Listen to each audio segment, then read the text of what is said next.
much more action oriented angle. Yeah. Labor. Yep, we're recording. The Cultural Commission meeting for June 10th, 2024 is called to order at 5:31 p.m. Give the clerk some new roll, please. Commissioner Damiano, present. Commissioner Frazier, here. Commissioner Rudnicki. Chair Hernandez. Here. Co-chair VA, here. Commissioner Tozer. Commissioner Heimberg, here. We have a quorum. I'd like to move to have Commissioner Rudnicki's and Tozer's absence excused. All in favor, say aye. Aye. All against, say nay. Motion passes. All right. Are there any additions or removals to today's agenda?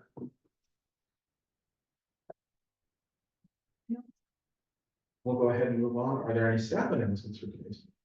Yes, I have a couple.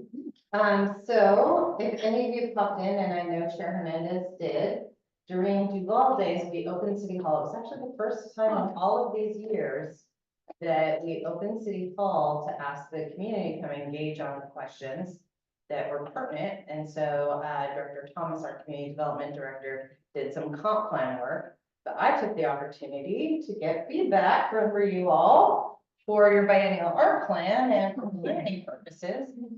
So this was one of the exercises that people came in and everybody got the same amount of dots to vote on the exercise that we did in the community workshop.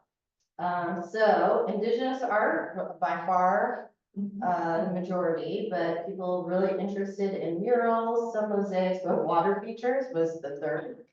And then and performances is pretty high too. So we have, and I'll send it out after the meeting. One of our interns transcribed this, and I think actually Ellie, you did this one, right? Calculated also, we'll send the rubric back to you all, but I thought this was great. We got a lot of people coming in interested, and I think this certainly meets your requirement with the biennial art plan to see public engagement. Oh, yes. So we'll help you set the future for the next 2 years as you develop that biennial art plan. Thank you. You're welcome. Tabulated the numbers. Yes, I'll, Yes, that was- and I'll send them out to you. I thought you were going to send us a picture of that one. Well, you can have a picture of it too. I took the picture. Second, speaking of Allie, this is Allie. Allie is here this summer. She's one of our interns. And we've asked her to come today because Allie will be helping you all from an administrative standpoint with creating your biennial art plan. Oh, It's a awesome. big undertaking. She's researched some plans, put together an outline of what's in them usually. So as you start developing them, Allie will be here to support you all. And Allie, I don't know if you want to introduce yourself a little bit and then vice versa, so you can get to know each other in case you get emails. Okay, I'm Allie.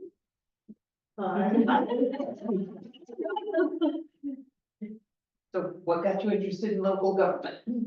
So I'm in the Europe program at South Seattle College, and part of that program I get an internship, and this is where I internship at, and I'm so far really enjoying it.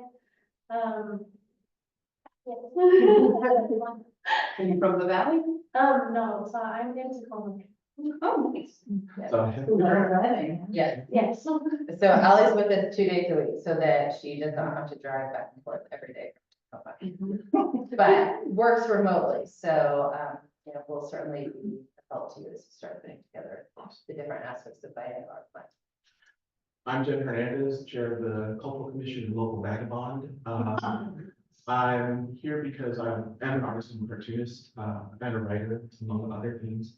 And I'm trying to just get Duvall a little nicer and a little prettier out there. And so far, we're doing a pretty good job with it, I think. Yeah, I'm the co-chair. Yeah, I'm here because I like the ball and I want to be a friendly, welcoming place to a lot of people. And I think art tells a lot about the community.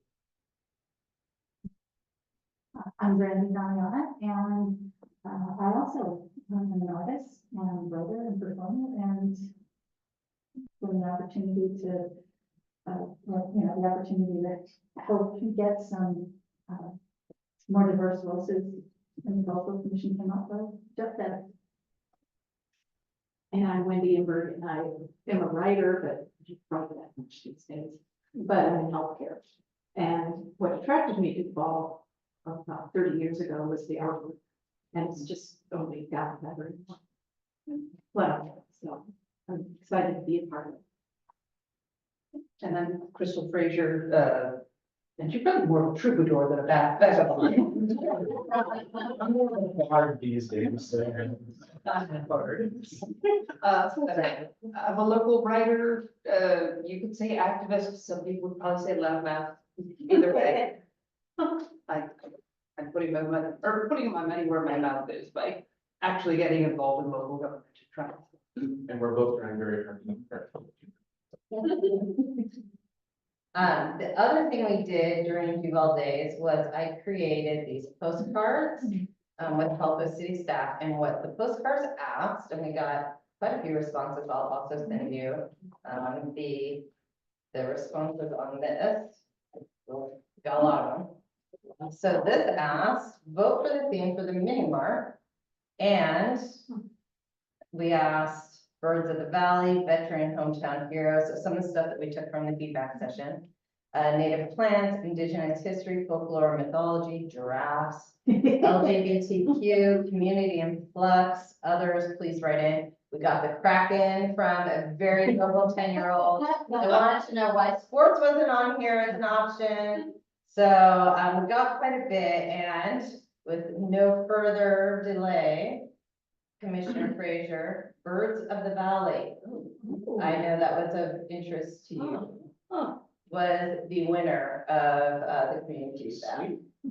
So native birds of Snoqualmie Valley is what the majority of the community wanted for the mini mart mural.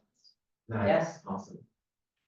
So yeah, and then I think if I remember right, native plants might have been the second highest vote getter, but people wanting to see native horticulture and native animals out there. That's got a good showing, but not the highest showing. And then finally, I just wanted to offer, so I went, if anybody has ever heard of it, this Saturday was the Georgetown Carnival in Georgetown, like the Georgetown community in Seattle. It was very cool. It's a really neat little activity. What brought us there is my husband used to watch this show on TV called JP Patches, which is the clown. They had a whole display of the JP Patches. They had this clown exhibit. It was creepy. But we went. Yeah, no, it was very cute. It had artifacts from that TV show, and then it also had fun stuff. And I took a bunch of pictures and sent them randomly to my daughter. It's like, what's sending me clown pictures? It was a different time. Yeah. So, while I was there though, I took, and I don't know, Rita, if there's any way to make it bigger. I took this picture while I was there. Thinking, yeah, that's great. Thinking potentially for the First in Virginia mural as a potential option, because we have limited funding and we won't be able to do, $10,000 all of it. There might be an opportunity though to maybe paint most of it a background color. And this is just something I thought of to consider because it's not actually right on the main part of Georgetown. It's not in a mural on Airport Way. It's kind of tucked back a little bit. So you had to kind of walk to get to it. But certainly for the theme of Duvall, which is Duvall through the ages, you can see here inside the letters, they've put things that are specific to that community, like the Rainier Brewing sign. And I was very charmed by it and thought that I would bring it here for you all to take a look at as a potential concept, because we do need to move the First in Virginia mural forward and, think about some ideas and certainly according to this, murals are of high interest to the community. So just something to think about. I like that in the friendly way. It's also good welcoming to the dinner. Were we originally thinking of dividing it up into different themes or whatever related to surrounding Duvall? Well, the theme was Duvall through the ages, I think is what you all kind of came up with. And you could kind of start with D and move to the NL and, and it would be enough potentially, and when Commissioner Bernanke is back, that you could do something powerful, but limited enough in scope that you might be able to get most of it done for $10,000. It's also a good start too, in that we can put it there to grab attention and then do more with the rest of the wall as time goes on. Which, I mean, we're looking at this as a multi-year project. anyway. Right. Yeah, I think it's a reasonable placeholder. Yeah, Yeah, And it says Duvall, it's cute, and, with each letter, it's a doable thing, right? Where Duvall is on a super long name, that you could get through enough panels, I think, to make an impact, but not have a massive project that you just couldn't get done with $10,000.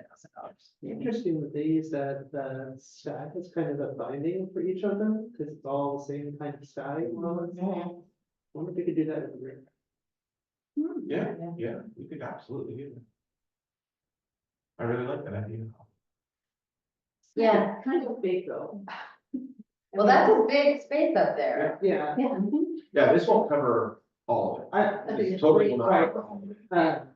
The fact that we have 7 letters and they have 10 means that it comes down to 6 letters. And they have 10, it comes down, but I think like, as a big thing, I think that was more to offset it than, but a smaller one with like 2/3 the size. Probably won't be nearly as expensive, you could leverage that. I really like that, especially as an attention getter, because you can see most of, or not most, a lot of, a chunk of that wall from Main Street. Oh, Yeah. also this, in the skyline. Yeah, like on the there. skyline. And if you go out there, getting the skyline in at night, super awesome. Yeah, it really is. Yeah, Seeing the lights from across the valley. something like this would probably only cover 3 of the panels and Yeah.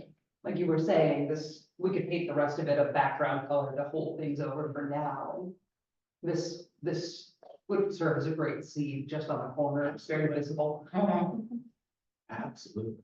Yeah, I like that idea.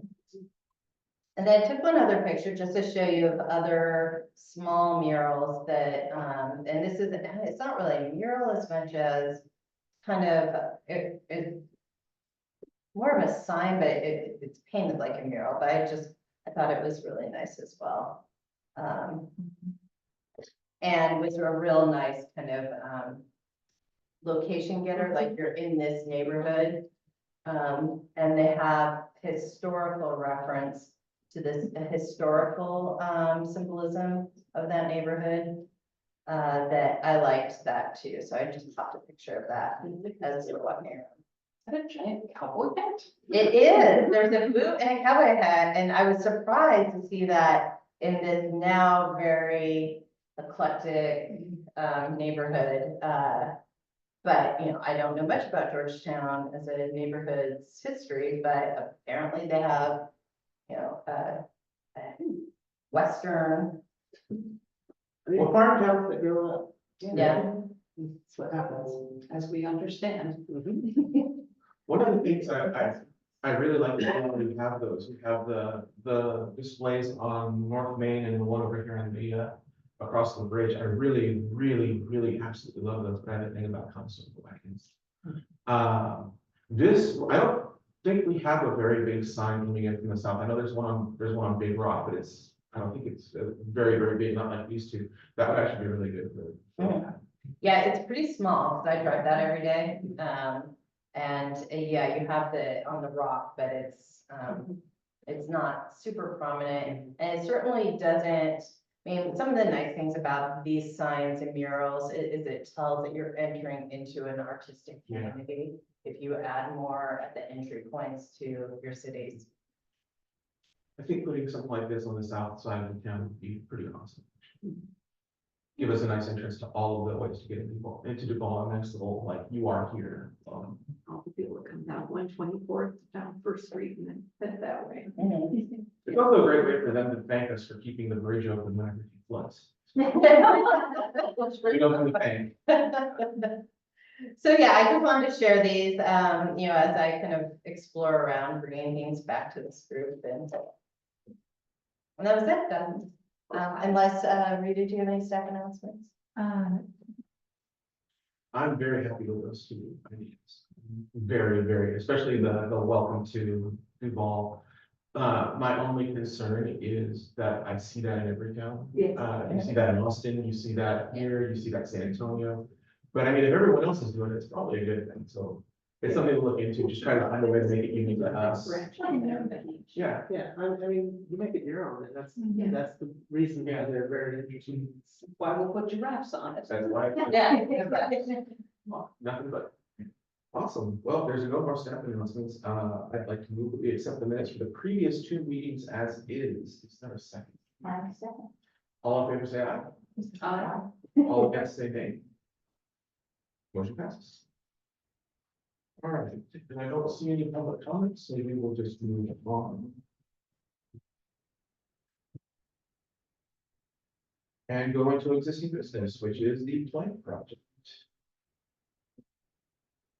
For artist submissions.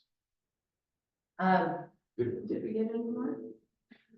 No, we have not received any more submissions. I did print out the rubric for you all. To move forward with the project, we need those filled out. For the 3 submissions that we did receive. That way we can reach out to them and see if, like you had suggested, reaching out to see if they were interested in taking on more than just one set. I have comments about that later, in the good of the order, just about communication, that we're kind of stumbling on that, but it's not really our fault. It's computer algorithms and such, but we'll get into that. I did want to mention that, Sean had notes on this. He emailed me to let y'all know that this would be here, but he had notes. He would like to have the scoring of the pass-fail removed on the initial application, just to make sure that, that if the application is filled out badly, then it's we're probably going to choose it.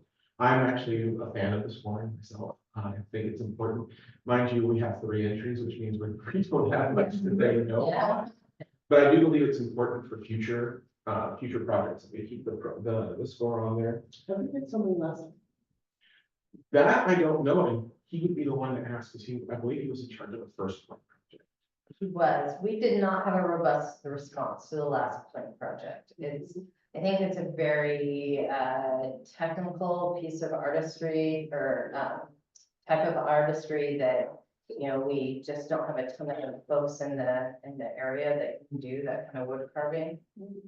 So I know that they, I think, had to extend it and try multiple times to get renderings last time too, so. Well, we still have another, 30 days? I think it's almost, 60 to 30 days still. Weren't we talking about expanding our announcements to different areas? Have we done that? I made some posters to put up. I don't know if they've actually been distributed or anything, but I did make posters and send them to Rita. Yeah. At that point, I haven't seen them around like that, but I haven't actually been around to see them. Commissioners had volunteered to get the posters out in the community. Oh. No one has come to pick them up, but they haven't been printed because the QR code wasn't added. Oh, that's right. When I added the QR code and the date on there, which I should have an email for that. So I'm happy to distribute those. Yeah. How many would you like me to print? I think when I distributed summer stage posters, I printed about 20. Okay, so there's 7 of us. I think we should just either have either a volunteer, or we should just also 5 or something. I just posted 20 blue posters. Yeah, I was gonna say that I'm always good for 10, just because. So that's Also, that's and I'll fun. keep doing like Redmond's. Yeah. Oh, that's not the overall. Oh, yeah, that's a great place. Donation would be really good. Mhm.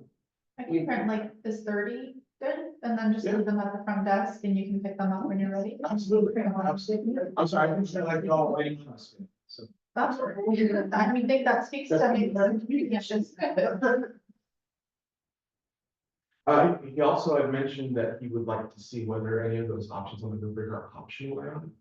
Again, I looked at it and I didn't see anything that needed to be optional. or anything. So, Any of the ones. of the options on the rubric are optional. or not. Otherwise, I'm fine with the rubric as is, everyone else.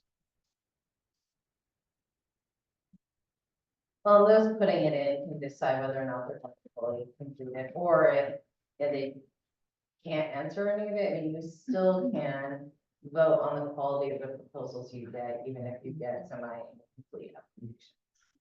I just had a note that I do see on the initial application questions one, we asked for social media and website, and I know some artists might not have those.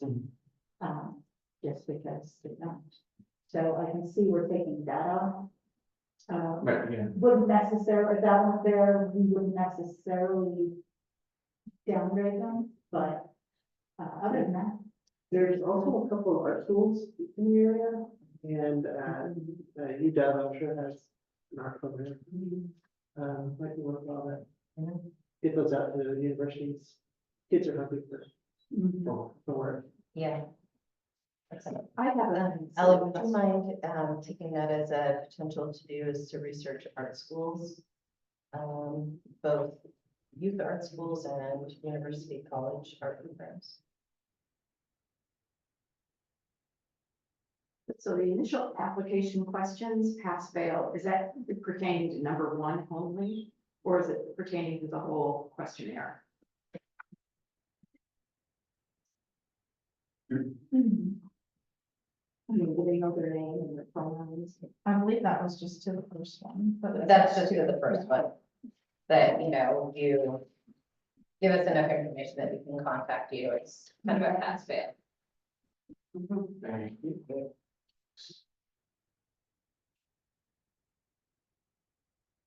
I did go over this myself earlier today, and the only note that I have on it, and it's more of a personal note, because I have problems with this with our previous submission, is that we asked them to clearly label what are their concepts and what are their previous works, because I got confused as to which was which in our previous applications as to what they were showing us they had already done versus what they were planning to do, because they look so much alike that I couldn't really tell on some of them.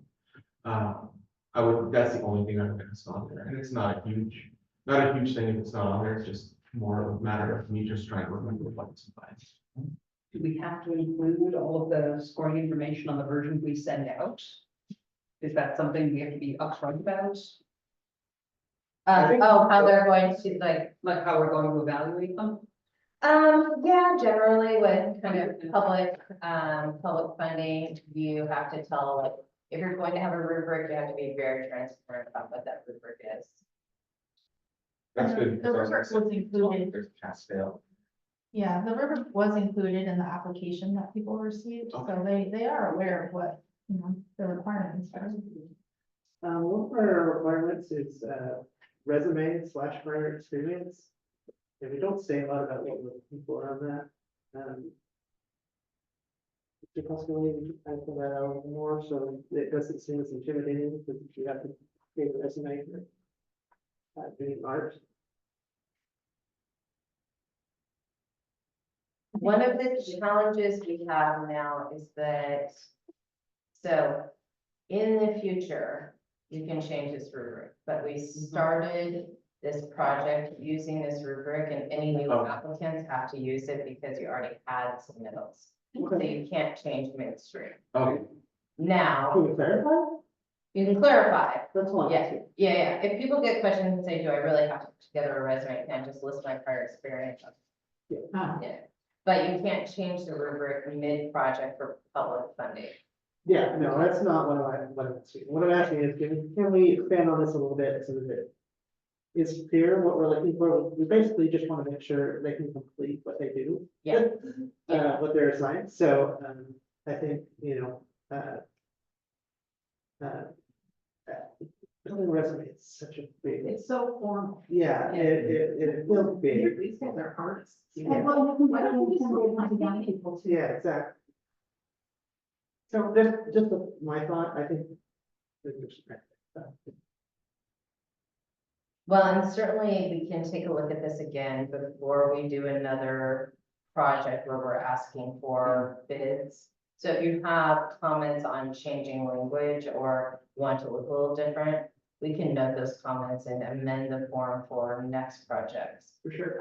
But yeah, certainly in an email, we can communicate, like, a resume is a Okay. but we can be expansive on what a resume is, you know, just listening to your experience. Then what are our to-dos on this? Basically, the only to-do I have was just to basically pick up the posters and distribute them out whenever we're ready. Yeah, so your to-do would be the 3 submissions. If you go back a couple meetings when we presented you all the submissions, review you go, yep, review them and then fill out a rubric for each submission. And then you can drop them off at City Hall or scan and email them or bring them to the next meeting. When would you like this done? I would say by the next meeting. Yeah, because if we don't get any more submissions, we do want to be able to contact the artists and see if they'd be interested in doing another set. But we have to, in order to say yes, we have to have rubrics that support giving them the contract. Okay, awesome. And we also need to find out that one artist when we submitted the artwork, if someone will accept doing their. Airplane, Their plan, yeah. because they came up with the idea that didn't have a way to actually Right, execute. That was one of my favorites. And I printed enough for you each to have 3 to take if you need paper. Oh, No, here, Rudolph, give me back this one. Oh, yeah, I can hand them out at the end shots. is there anything further on this? When is the closure date for it? Off the top of my head, I don't remember. It's on the poster. So this application revision is not something that we have a timeline for, it's just when, before we do the next. Mhm. If there's nothing further, I'll go ahead and move on to new business, which will be the biennial plan. Did everyone have a chance to at least skim the plans? Some of them were very extensive. They were very interested, I scanned and, but didn't get into the meeting show it, so. So I know about what we're talking, but. Did y'all have anything on that before I start talking? Because I can talk for a while. Well, so what I would say is, just discussion tonight, probably the next meeting, setting some deadlines on when you want to start writing and how you want to go about maybe splitting up that task. We are in the midst of putting together our budget timeline for the city budget, and recall that this feeds into the city budget process. So ideally, we would have a draft of the biennial art plan, the second meeting in September to council. Which is, hang on, I think it's the 17th, but let me double check. It is the 17th. So we want to make sure that as council is deliberating on their budget, they understand what the monetary asks of the commission will be. Okay. And council needs to do 2 things. They need to approve the biennial art plan as part of their budget process, and then they need to fund the biennial art plan. So 2 important things happen through that process.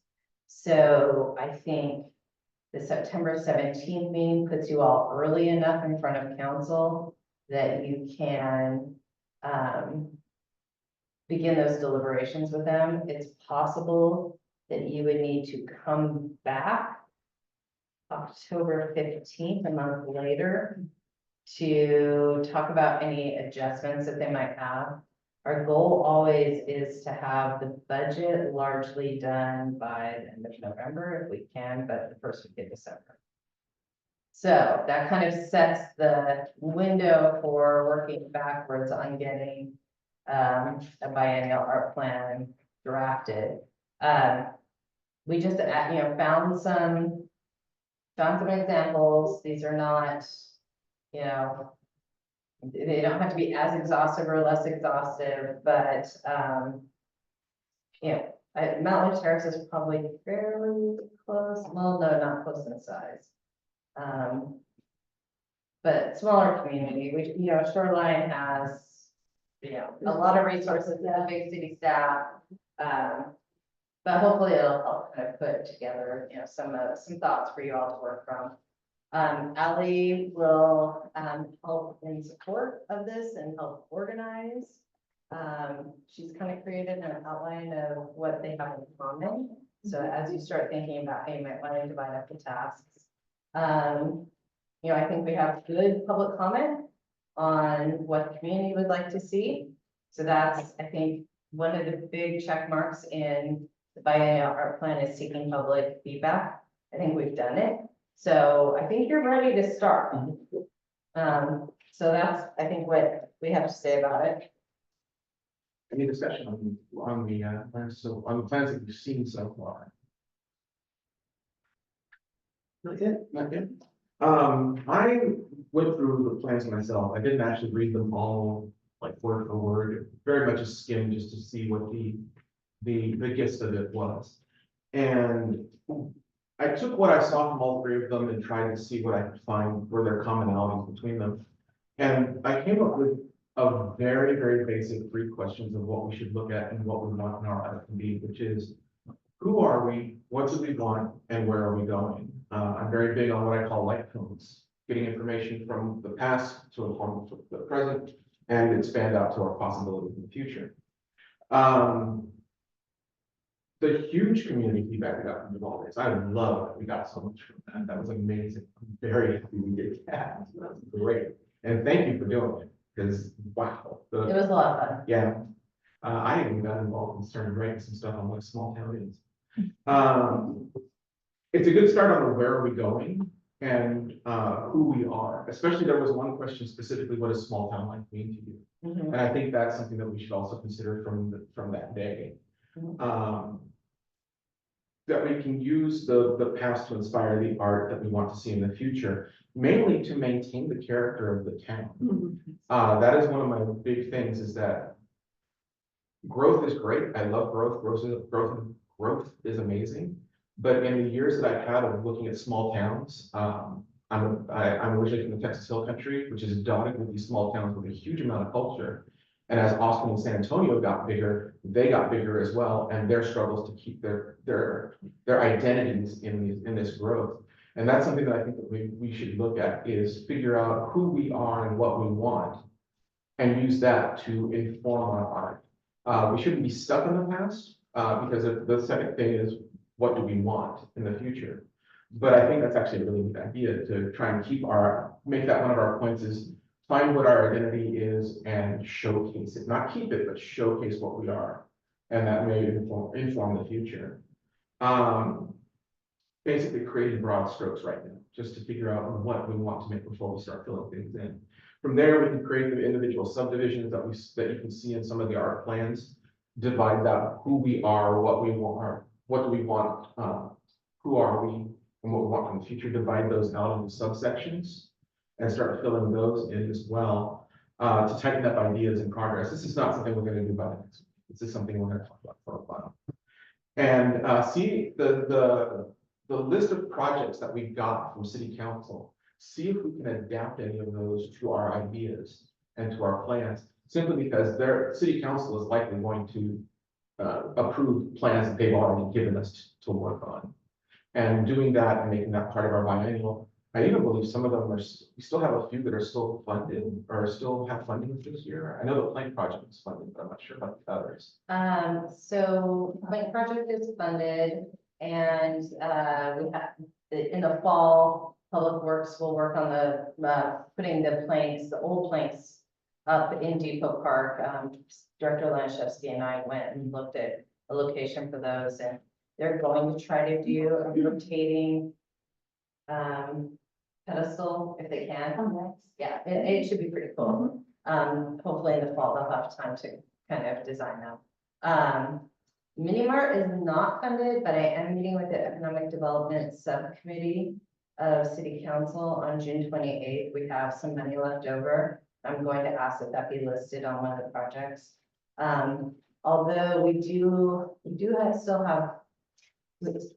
Oh, thank you. That helps. Okay. Yes, because otherwise it's coming from my brain. But there's a lot stuck in there. So. Okay, so the park signs and park naming, that's $50,000. It can't be used for anything else because it's developer money. First in Virginia mural, $10,000, and that's been carried over. So it's pretty important that we make some decisions about that wall because, it needs to be spent this year, even if you all decide that you want to do more on that wall, that $10,000 has to be spent. Um, Plank project is 55,000. Wayfinding signs, Director Lanskowski is kind of gonna wrap that up. And then we had $9,000 that were unassigned. We've spent for the Pride Wall. We budgeted, I think, 3,000 of that, so there's 6,000 that remain. We could use it for the mini mart mural. Also ideally, because it is this year's budget and it will certainly go away. It's money that wouldn't get rolled over. It was identified for a specific purpose that council is allowing us to use differently. So we should probably come up with $6,000 more of projects in 2024. Okay. And I just wanted to make a note, I was speaking with the artists, of how far we've come. And I called it the Pride Wall also, and they corrected me and let me know that it's no longer the Pride Wall. Right. Yes. Yeah. How far we have come. So that's actually a to-do that we're planning to get set up for one of, just finally make a decision on First in Virginia. What to do. This is kind of related because it has to do with painting, but those little trolls that they need touch up. Yeah, I actually brought that to city council very specifically as one of the things we're gonna be doing in the future is see if we can find the original artist and have those touched up. That is on our long-term plan, so they kind of already know some of the things that we want to do in the future. And what we need to do is turn those into actual action. Do we have any formal process we follow for getting estimates for these projects and for the plan overall? Like, do we need any specific documentation? So you would, so there, you know, in the next, I would say, month, coming up with a structure of, what are the things you would like to do? Because I believe that our plan requires that you come up with estimates, which we can, you know, help do. But also, it requires that we think about grant funding it. Okay, so the biennial work plan. Goals for public art. So it's on page 4, under 1.6, if you want to go back and look at it in the public art policy. Anticipated site selection and projects. Identification of opportunities and needs for public art. Strategy for the equitable distribution of public art in public places. So the next thing is that it kind of lays out what has to be in your plan, so you don't have to guess at it. Criteria for ensuring equitable access to displaying public art across artistic disciplines and viewpoints. Plan for maintenance requirements. So if you take a project, what are your plans for maintaining it? Identification of opportunities for collaboration with outside entities and agencies to broaden the impact of public art in Duvall, and identification of any known funding mechanisms for public art in Duvall. So part of that would be, you know, probably working with city staff, and we can help you with this, is, you know, do you look for culture grants, some of those artistic grant agencies that might be interested in promoting or sponsoring another project. You know, a little bit dependent on the size of the project.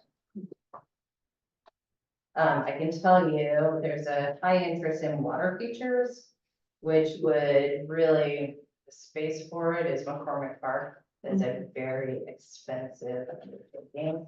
You would want to try to get matching grant funding for it because it's very expensive undertaking. What if we tried to partner with maybe a hydroelectric? Like somebody, not the, like, you know, old, not like PSE necessarily, but, just somebody, someone who's looking to do smaller scale hydroelectrics, right? Like there's all these cool little things you can hook on the backs of your sailboat, say. And we can turn an art project also into, my favorite, a science learning opportunity, right? So that we can actually use the river as part of the art, right? It's a water feature using our water. So for river projects, there's Or potential is that there. beyond the city? It's not, we own about a mile of the shoreline. And I will tell you, the Department of Ecology is very sensitive to our shoreline. So any change to the shoreline, including, we've looked at in McCormick Park at different parts of it, potentially clearing part of it for, the last time we looked at it was for a disc golf place, like along the shoreline. Most projects right on the shoreline will not be approved by the Department of Ecology because they have a pretty wide jurisdiction over the shoreline. And from an engineering standpoint, more moving parts means more expensive and a lot more maintenance. You know, a lot of erosion, flooding, Yeah, we've tried over the years, we've applied for numerous grants from McCormick Park. We're gonna have to, I think, over the next 5 years, take a different approach and figure out how we can get there. McCormick Park is degrading internally, meaning it's sinking. And the shoreline is also changing dramatically. If you were to look at 10 years ago to now.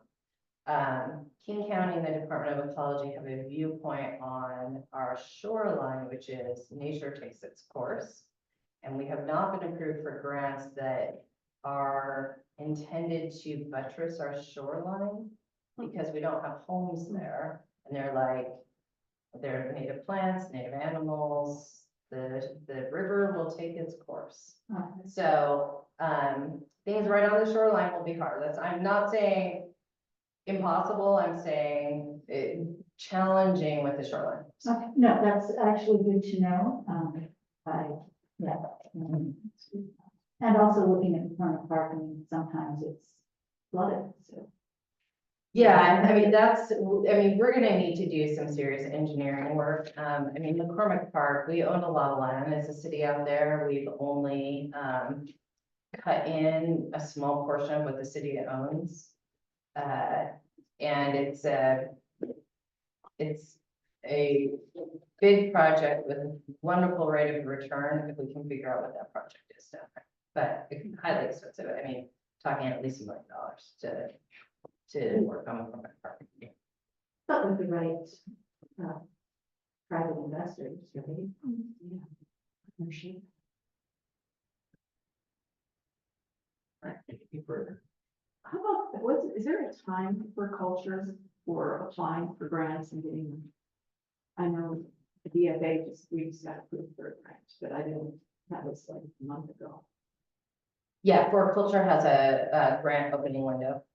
I can't tell you offhand what it is, but it's usually, I think it opens at the beginning of the year and closes springtime, and then they announce April. They have different openings. for Yeah, it's different different things, yeah. Yeah, we would have, I can look into that and see what they have.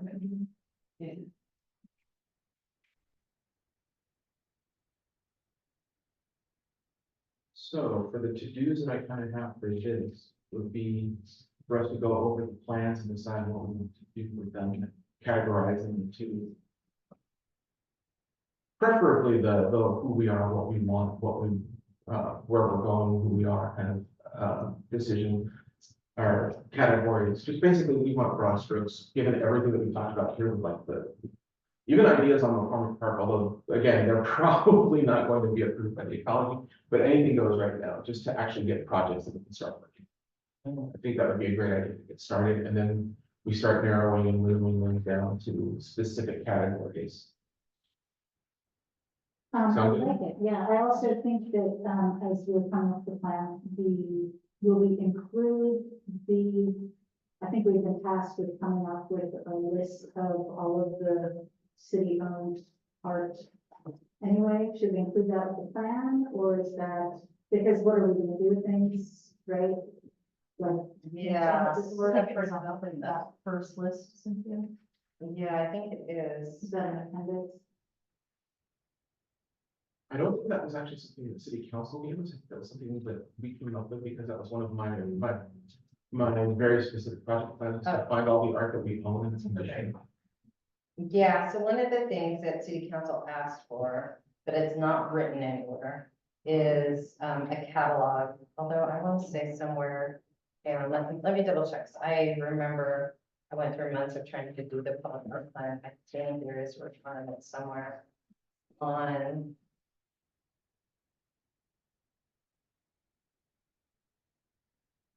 If we look at the 2.2, Chair Hernandez also talks a little bit about, a little bit of what you were talking about is what does the commission do? Recommends the city council works so hard they think before they are transferred. Let's see, the commission recommends projects that could feasibly incorporate public art to city council and identifies future projects, grants, commissions that could enhance public art in Duvall. So a little bit about like what you are and what you do. Cultural Commission also establishes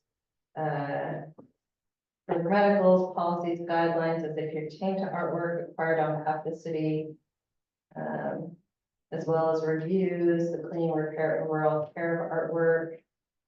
There's somewhere though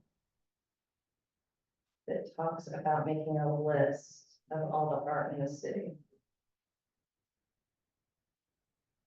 I don't remember where it ended up, but yes, creating a catalog and a list is something that we would like to have done. I'll go back and look at it. It's somewhere embedded in here, because I remember talking about it. And it might be in code instead of a policy.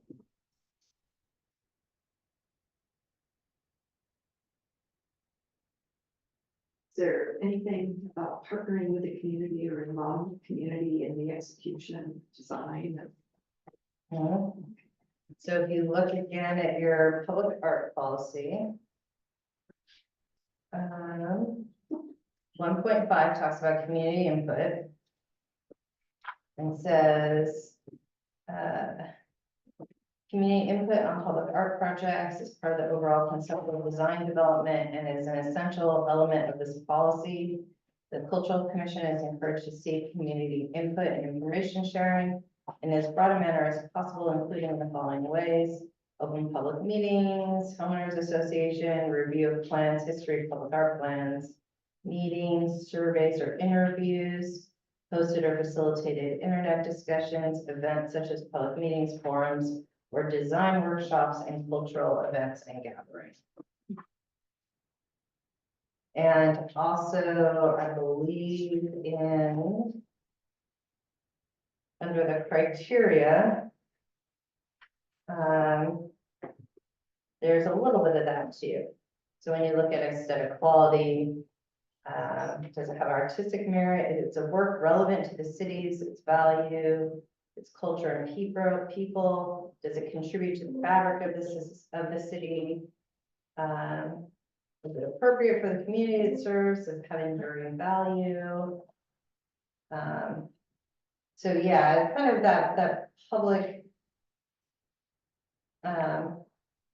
including the public as part of what the council would like to see. Including the schools. You could include the schools. I just thought, are we involved in including schools? They're all part of the discussion. I suppose in 2 months of not doing with schools is okay. They'll be on break. One of the things we consider though is hitting the ground running as soon as school gets back in. Hey, here's a list of things we'd like from you. Tell us what you want. Well, I will share that the school district, their administrative staff up in this building, the city does most of their business with the administrative staff of the school district in July and August. Because they're not in school. So they don't, like their chief of operations and some of the school staff, they stay over the summer and they take vacations, but not the way teachers go out. So certainly meeting with the school district and seeing how you can involve the students would be, it would be a nice time to do that conversation.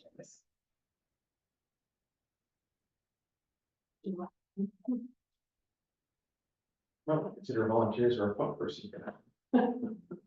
And I can put you in contact with their head of operations who will either meet or find out somebody, but they have a facilities director as well. Given that July 1 is coming up, we should probably do something. Perhaps the next meeting, assign a point person to that, so we can get them involved in this. Well, and when you think about, under the community participation element, it talks about what are the kinds of ways you should seek community input. It talks about interviewing. So reaching out to the tribe this summer, reaching out to the school district, and any other community organizations who you think you might want to hear from would, be something like you to do as you develop your plan. It might be fun to have a booth at the market. Yeah. Actually, yeah, that's something I was gonna talk about later. And we are doing council chat. Let's see, if I can pull up the flyer. City council, so we are putting a tent up at one of the dates for the farmers market. We would be happy to have people join us. Let's see if I can find the flyer for it. Chat. Ellie did a wonderful job on that poster. Yeah. Well, actually, summer stage too. Oh, she didn't pick a farmer's market. So we could pick a farmer's market day. City has put up a tent at the farmer's market before. We've done a council chat there. And then summer stage. If you want to come to summer stage, I mean, you have lots of people there who care about art. And Mayor Pro Tem will be at summer stage July 17th with a city tent that we can put up. I'll actually volunteer to do that. I've been doing tabling for other nonprofits in the last couple of weeks. I'm happy to do that. I'll volunteer for that one. What was that, July 17th? Yes. Yeah. But we're there, we have a city tent. At every concert. Yeah, there's a city booth at every concert where we have like information, upcoming events, flyers. It's also the first aid center. So I think historically the cultural commission has volunteered at the booth. So if you are interested in any of the other dates, just let me know and I can, make sure there's 2 chairs. Maybe have just a set, very limited number of questions to ask people who come to see us and want to know who we are and, what. Yeah, I was just gonna say something. Yeah, I mean, one of the reasons I think opening City Hall during Duvall Days was successful is I didn't ask people their overall opinion. I said, hey, we have 2 activities that we want to hear from you on. This, and I made it really easy. It was kind of like door to door stuff. Well, like I was pulling people in. I was out on the curb, like, hey, and one of the ways I was able to get people to participate was I'm like, low impact. You just have to circle and stick. Like, it's so Being low impact is super important. yeah, so low impact participation. And yeah, we're happy to partner if you want to collectively decide if you want to do a farmer's market. I've done them in the past with council, been there at one of them. Summer stage, same thing, just let Rita know, and then give us enough lead time for either of those activities. Like, what is the thing you want to ask? Because you could go to all of them and we can ask over the summer a series of questions to get a bunch of feedback. But I think you want to try to keep it to like a thing for that engagement. So something we might want to consider, like I mentioned, to go through the projects that we have and apply them to the different categories, who we are, what we want, so forth. Once we start thinking of projects, that would be like, would you like to see A, B, C, D? That way that we can get their input on stuff like that. Or E, other, in case they have ideas. Yeah, let's see what some of the others were on here. We didn't get very many people. I mean, we got a very enthusiastic cracking. Yes. I mean, we didn't get a ton of people. People like voted for what was, some of the pre-selections. But it was cute. But yeah, I mean, that's the thing. So if you take like what you've heard so far, like Indigenous art, one of the things, I'm meeting with Orchid, who owns, Kona Poke House. But also is pretty engaged in community events, and I've had this ongoing conversation with her about the Indigenous Hawaiian community to Snoqualmie Valley. And so if you think about pairing those two things, right? We heard that we want Indigenous art, we've heard that you want a mural. I mean, you could conceivably choose a mural in the city that highlights the Hawaiian, like Native Pacific Islander experience in the valley as one of your themes.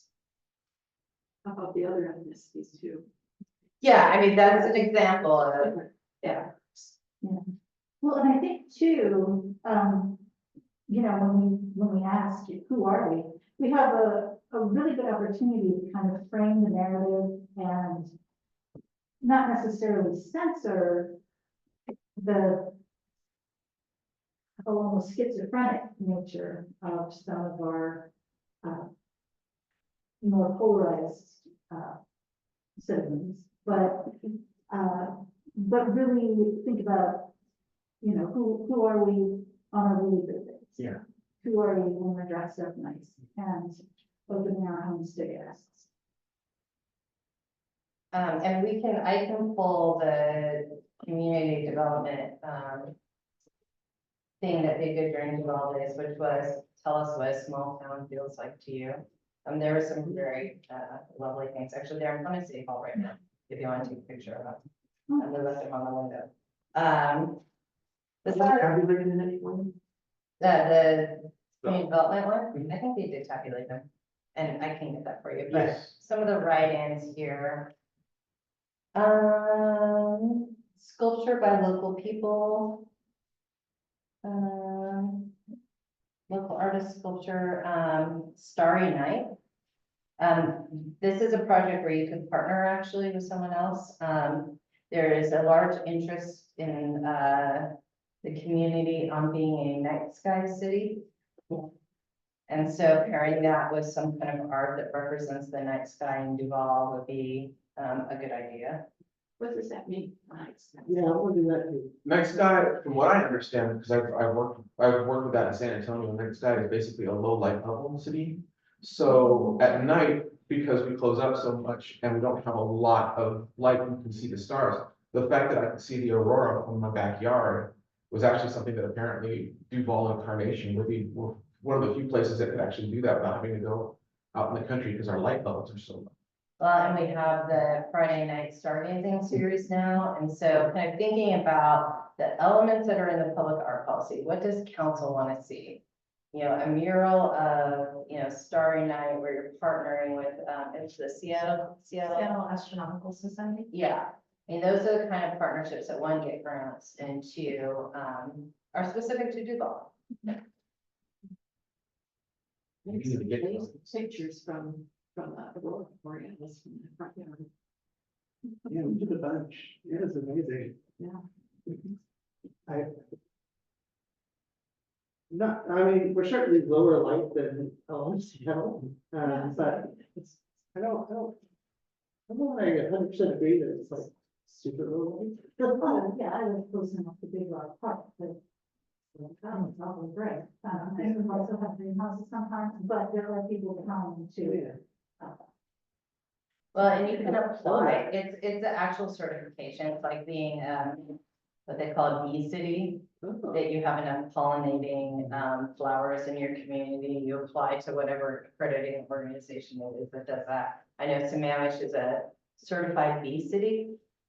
But yeah, being a night sky certified city is actually a thing, it draws people in. I know at least one member of council is really interested in getting certified for that, so like choosing a mural or some kind of art in the community that reflects the night sky, like that would be a nice partnership that you could work on that I think, my sense is that's a kind of project that council would like to see.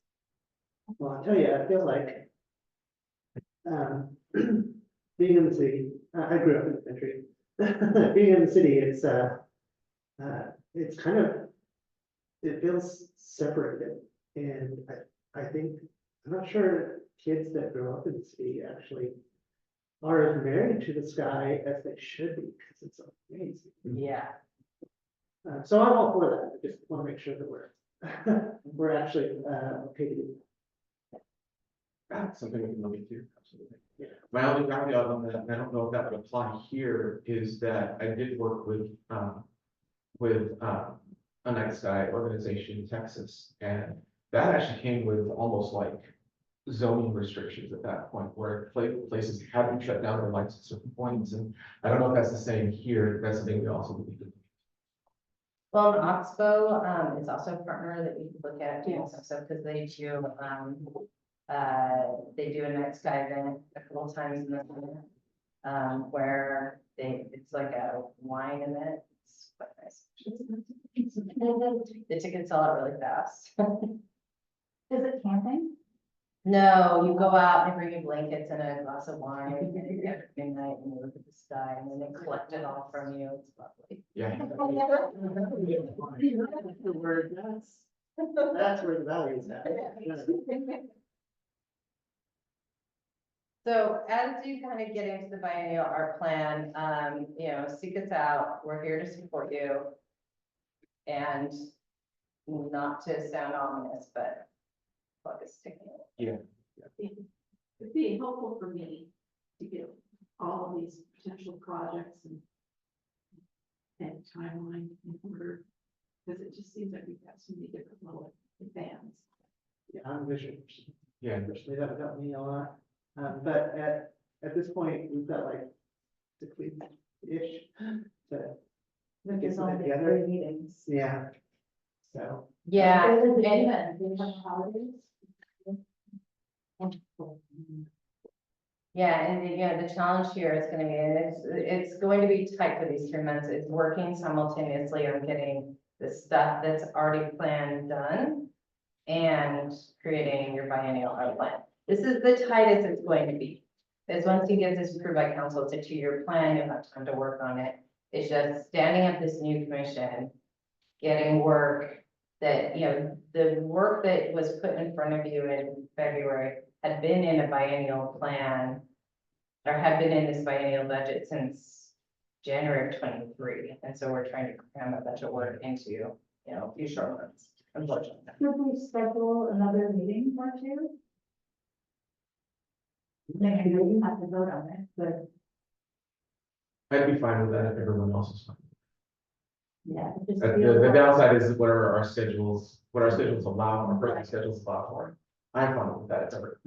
Well, also too, you have to, make sure you have to notice it and all that stuff, and, Rita and I will have to, if you want to clerk, You're right. you all can meet without us, but, well, not really, because we need to clerk it, Yeah. you're all together. someone needs to keep Yeah. the minutes.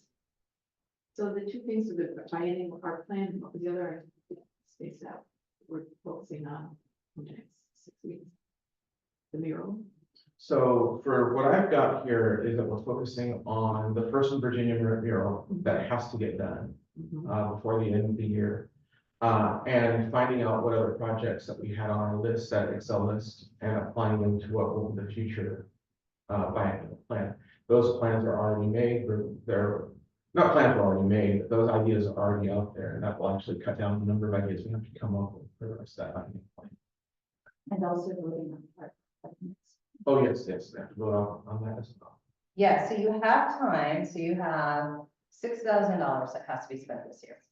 So figure out what you want to spend it on. We can, right, in the next meeting, you can decide to use all 5 or 6 on the mini mart mural and really make it special. Because right now that's unfunded. And then I would not go to city council to get the money. And we can use it for something else. So that's one thing that would pack a big punch. You can use that money now. You just need to vote on it, make a recommendation. You even have a theme that. Right, Yeah, yeah. that was pretty much ready to go. Yeah, so that one's kind Cool. of canned, so you could make that decision fairly quickly and we could start that work. I like that. Because we have the money. You have the money. I don't think it's gonna cost more than $6,000 to do it. Or you could do 3,000, devote a little more to it, the first in Virginia. Use some of it for first in Virginia. But you should make that decision soonish so we can get it done, right? I think I prefer that one. That one is funded, it gives a lot of extra money to go a little further. You're okay with putting the whole 6,000 on that? Okay, that's fine. But yeah, so we can put that on the agenda for next Yeah. week to our next meeting to vote that. But yeah, so those are kind of the things that need to be done simultaneously with doing the biennial. It is warm. Can we open the front doors? No, I mean, we're almost done, I'm just recognizing the obvious. Anything further on this? There is one more thing, just, thinking about location of additional murals, as you're wandering around, you know, thinking about where you might be. That's actually the next point of business, and I actually have notes for that, because I went out of my way to actually look for places. First off, I'll mention Sean Crozer gave me some notes on some of his ideas. One of them was to put a mural on the side of Red Pepper Pizza, and try to use that as a way to find a use for that empty lot next to it. I don't know if that's something we can do. I think that's actually owned by either Red Pepper or another developer, so I'm not sure if that's something we could do. But it's certainly something you can suggest, so I'm not sure about that. What they do. That said, it also could spur the city to use the public area. That's something we can think about for some other time. I'm a big fan of picnic areas, like we do the Grateful Bread one. That would be really nice if we had an official city one. The city, another thing that Sean mentioned was the city owns a retaining wall on 150th and 178th Street in a residential area, kind of tucked away back. I took a look at that, and the retaining wall is low and wide, and we could put something there, but it abuts a house. It is literally on retaining wall fence for a house. And at that point, I'm not sure if we would want to put something there, or if we want to talk to the homeowner about, what our plans were, because it is basically right there. And if they don't like it, they're gonna complain a lot. So if they have a lot of traffic. Hmm?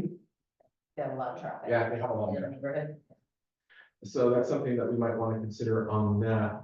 And really, honestly, I feel that we should concentrate on our main roads in and out of town. Main Street, Big Rock, Woodville, Duvall, and concentrate our efforts there versus in the residential areas. Most of our retaining walls aren't flat, and they're mostly just bumpy rocks or what was the term that I use? Flat stone bricks. So it would be hard to put murals on those. And then looking up and down all around Main Street, there are some large areas that we could do. The Family Grocer area, that is a large blank wall right there that we could do something with. But again, it's not flat like the first in Virginia or the first Virginia and Maine. It's not flat. It is craggy. And on top of that, most of the rock walls that I saw up and down Main Street were flat stone brick. The few that were rocks, I actually think we should leave those alone because nature is basically covering those up as it is. And I think that's a better aesthetic than trying to make something out of those. But the flat stone bricks would be just really awesome to just put some pop of color in there. Because on a gray day coming into town, Duvall is very gray. Having some color there, maybe putting a mosaic made out of those bricks, painting a mosaic on them, or just painting random colors, making sure that there's a theme of some sort, kind of like what we did with the park signage, use the colors of our logos for that. I think that would be a great idea. For the distant future, right? Could be something for the biennial plan. But those are some places that we could put additional murals, although they wouldn't so much be murals as they would just be more like art pieces. Or just color, splashes of color to brighten up the town a bit. Also, this place. Yeah, this is another place for a mural. I didn't think about that. It's true. This whole area back here.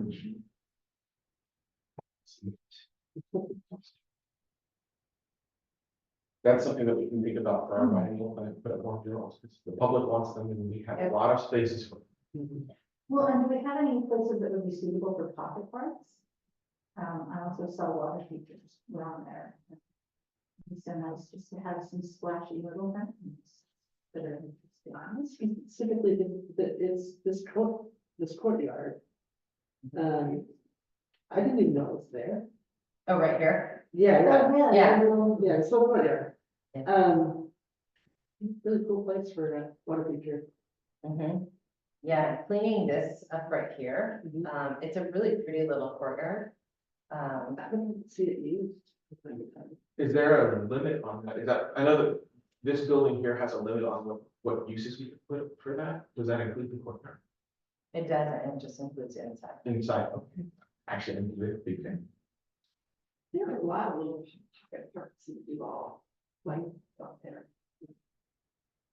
I don't know. We should expand it in Star Wall. I don't know if anyone else has seen up on the corner of Third and Stevens. Oh, yeah. There's a retired couple.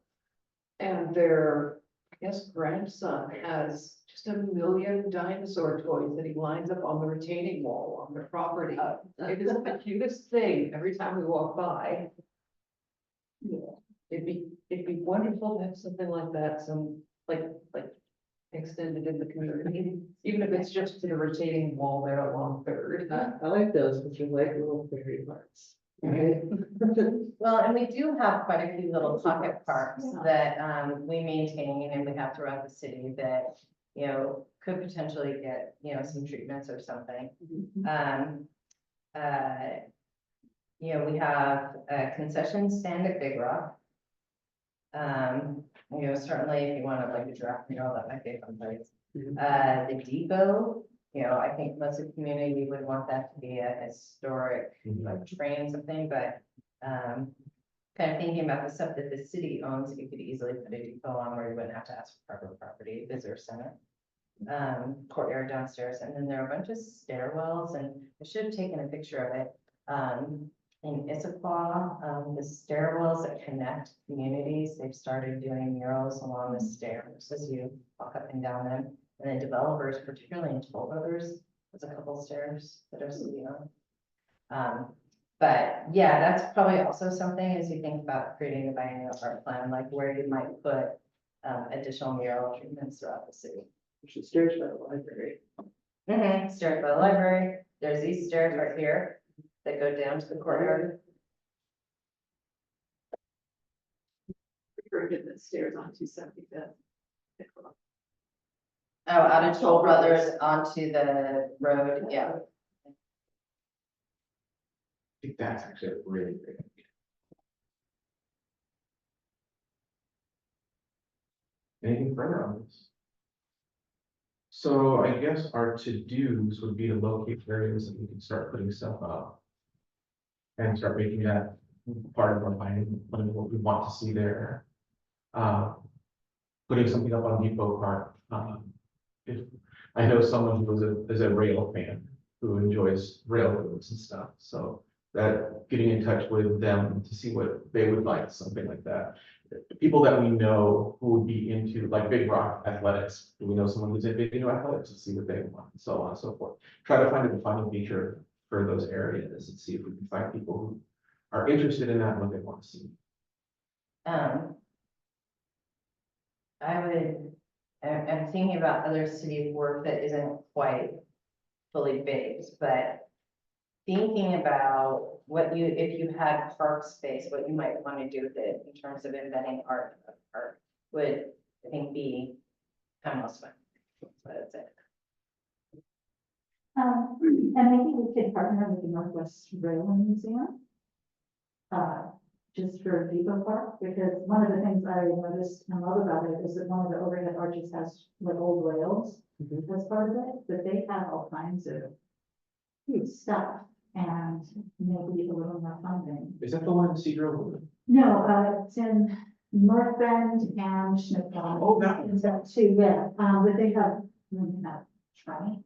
It's huge. Yeah. They're planning for a massive, and if you Google it, they just put together a proposal. They're building one of those big, train turnabout. They're making a massive museum. And they're getting funding for it. It's gonna be very cool and stuff. Anything further?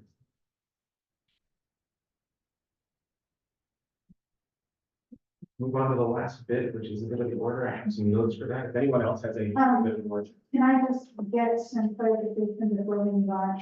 So we are deciding that we're gonna be talking more in depth, and creating more of a plan for going out at the next meeting. Yes. Projects about. We were talking about expanding and doing a few more projects in the community. We were gonna be doing one at, That's some stage, some stage. which would just be, you know, manual. Is there another one that has a need? I mean, you could do the farmer's market. Farmers market? I'm just trying not to put myself too bigly on that. So if someone wants to do farmers market, they're welcome to. I mean, if worse, I could probably do it. I just don't want, Yeah. I've had an incredibly busy last 3 weeks. And I'm just like, I'm trying very hard to do that. So farmer's market, we need a little lead time because we don't normally put up a booth at farmer's market. Summer stage, just tell us if you're coming to a summer stage and what you want to ask the community. And summer stage, we're always there. Farmer's market, I'm happy to go. And kind of do the equivalent of like a city booth, but we don't put up a tent for farmer's market unless we specifically go. Well, I would be willing to sit with you and help get information.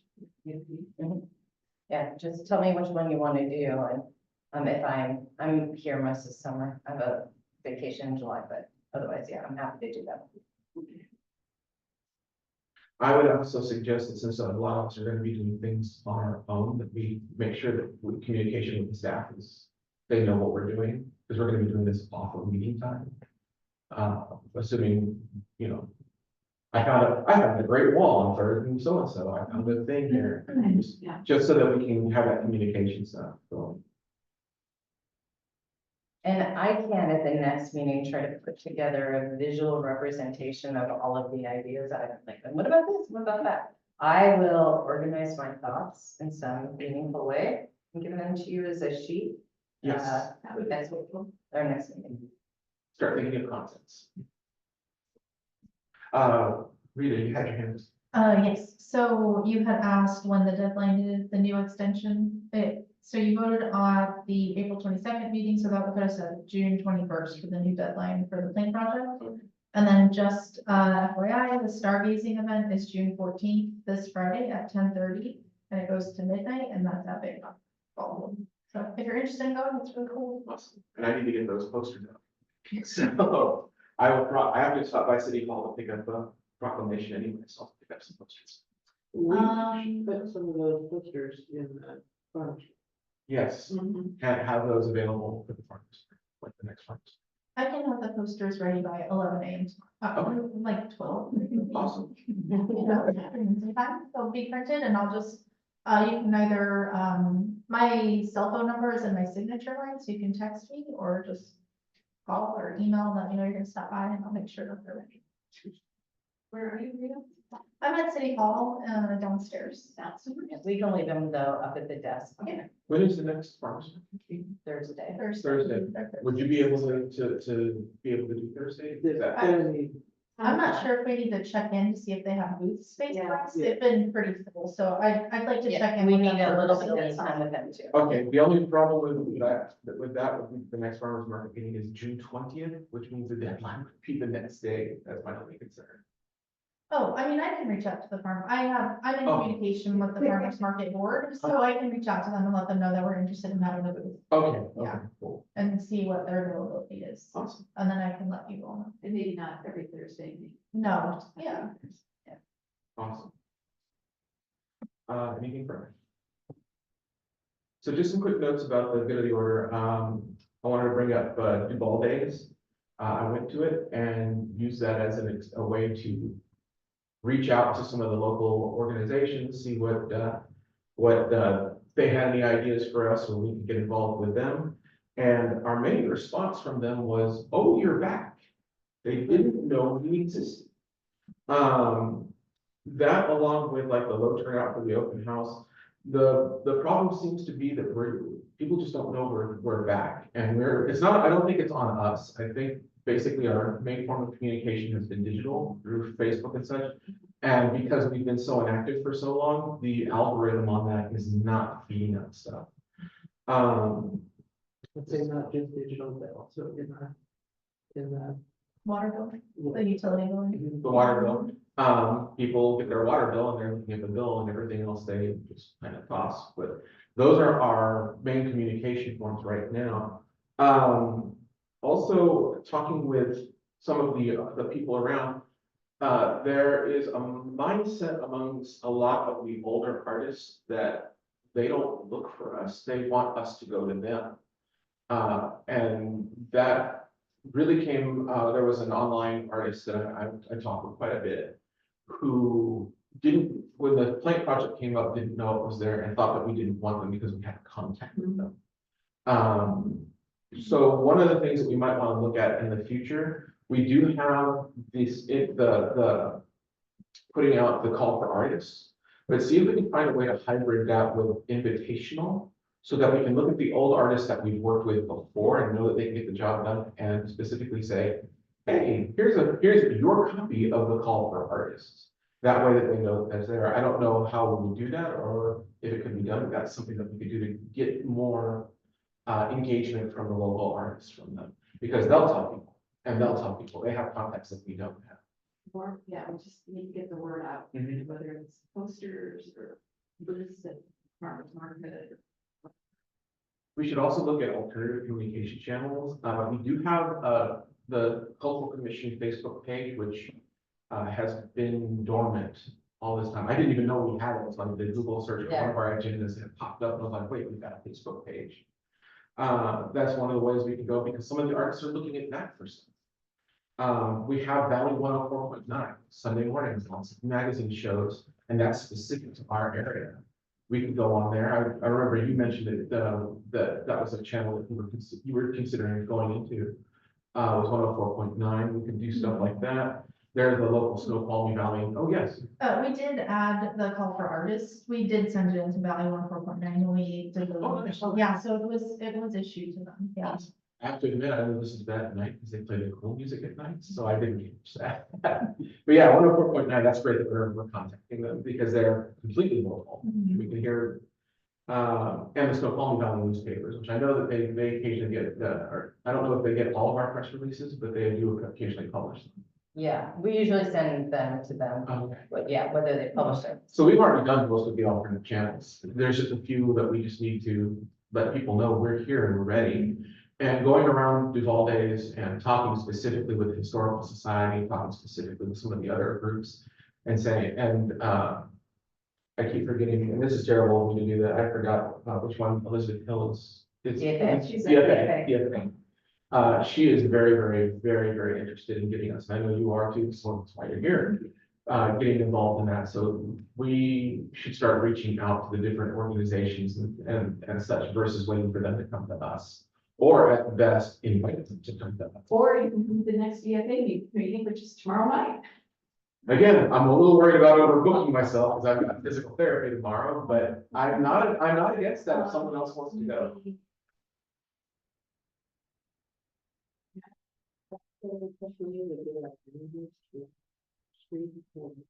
There, yeah. We can look to the chamber if they have one, or Meetings DFA, for what now? artists.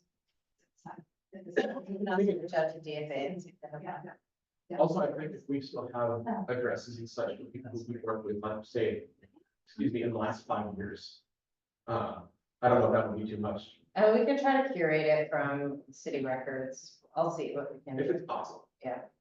I'm just curious, Commissioner Enberg, when you go to your DFA meetings, do you give like an update of what's going on at Cultural Commission to share information? I most certainly do. Oh, Thank nice. And it's in our minutes. Oh, cool. Okay. Thank you, that's awesome. That is awesome.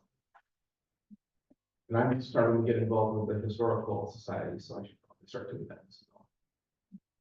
History is one of my big things. Anything further? I have a bit of the order of the club.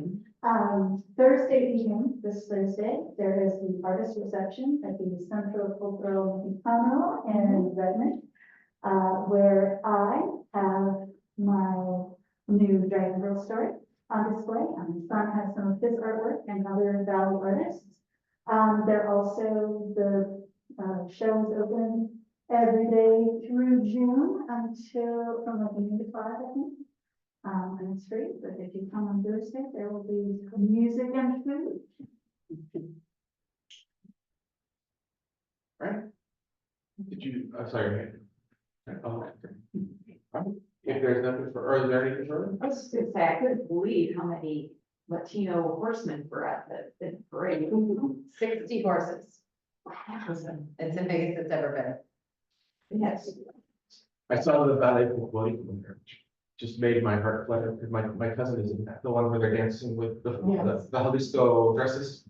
My cousin does that, and I was just like, it's nice to see a little bit of fun. If there's nothing further, I'm gonna go ahead and adjourn the meeting for June 10th, 2024 at 6:57. Meeting for this. Thank you all for coming and putting up with. See, when is the